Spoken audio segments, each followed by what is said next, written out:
കൊച്ചിയിൽ ഭീതിയായി എയ്ഡ്സ് ക്ലസ്റ്ററുകളോ? ഈ രോഗം മറ്റുള്ളവരിൽ എത്തിക്കുന്ന സംഘങ്ങളുണ്ടെന്നും സൂചന. പലരെയും ചതിയിൽ വീഴ്ത്തി ലൈംഗിക രോഗികളാക്കുന്ന സ്ഥിതിവിശേഷം കൊച്ചിയിലുണ്ടെന്നാണ് റിപ്പോർട്ടുകൾ. പല കുട്ടികളെയും ഇത്തരത്തിൽ ചൂഷക സംഘങ്ങൾ ചതിയിൽ വീഴ്ത്തുന്നു. വിദേശ ജോലി വാഗ്ദാന ചതിയിലാണ് ഇതെല്ലാം സംഭവിക്കുന്നത്. ഇങ്ങനെ ചതിയിൽ വീഴുന്നവർ വിദേശയാത്രയ്ക്ക് വേണ്ടി രക്തപരിശോധന നടത്തുമ്പോഴാണ് എയ്ഡ്സ് പോസിറ്റീവാണെന്ന് മനസ്സിലാകുക.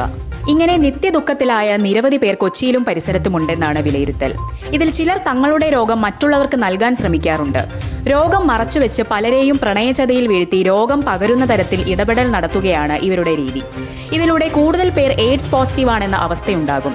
സമൂഹം തങ്ങളെ ചതിച്ചതിനുള്ള മറുപ്രതികാരമാണ് ഇതിലൂടെ ആ കൂട്ടം ലക്ഷ്യമിടുന്നത്. സമൂഹത്തിലേക്ക് എയ്ഡ്സ് വൈറസിനെ പകർത്തി കൂടുതൽ ആളുകളെ തങ്ങളെപ്പോലെയാക്കുകയെന്ന ലക്ഷ്യമാണ് ഇതിനു പിന്നിലുള്ളത്. ഈ സാഹചര്യത്തിൽ വലിയ ജാഗ്രത അനിവാര്യതയാണ്. അതിനിടെയാണ് എറണാകുളം പെരുമ്പാവൂരിൽ എയ്ഡ്സ് രോഗികൾ വർദ്ധിക്കുന്ന സാഹചര്യം ആരോഗ്യവകുപ്പും തിരിച്ചറിയുന്നത്. ഈ മേഖലയിൽ മെഗാ മെഡിക്കൽ ക്യാമ്പ് സംഘടിപ്പിക്കും. ഫെബ്രുവരി 22-നാണ് ക്യാമ്പ്.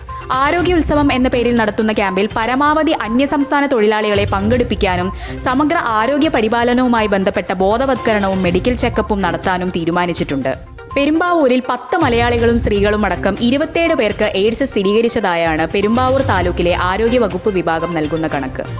എന്നാൽ രോഗികൾ ക്രമാതീതമായി വർദ്ധിക്കുന്നില്ല എന്നാണ് സംസ്ഥാന എയ്ഡ്സ് നിയന്ത്രണ സൊസൈറ്റി ചൂണ്ടിക്കാട്ടുന്നത്. അതേസമയം അന്യസംസ്ഥാന തൊഴിലാളികൾക്കിടയിൽ എയ്ഡ്സ് രോഗം വർദ്ധിക്കുന്നുവെന്ന വാർത്തകളുടെ അടിസ്ഥാനത്തിൽ പെരുമ്പാവൂരിൽ സംസ്ഥാന എയ്ഡ്സ് നിയന്ത്രണ സൊസൈറ്റി പ്രോജക്ട് ഡയറക്ടറുടെ നേതൃത്വത്തിൽ കഴിഞ്ഞ ദിവസം കൊച്ചിയിൽ അവലോകന യോഗം ചേർന്നിരുന്നു. ആരോഗ്യം, വനിതാ ശിശുക്ഷേമം, തൊഴിൽ, നിയമം ഉൾപ്പെടെയുള്ള വകുപ്പുകളിലെ ഉദ്യോഗസ്ഥർ യോഗത്തിൽ പങ്കെടുത്തിരുന്നു. കൊച്ചിയിലെ മറ്റു ഭാഗങ്ങളിലും ഇത്തരം പരിശോധനകളും ഇടപെടലും ആരോഗ്യവകുപ്പ് നടത്തും.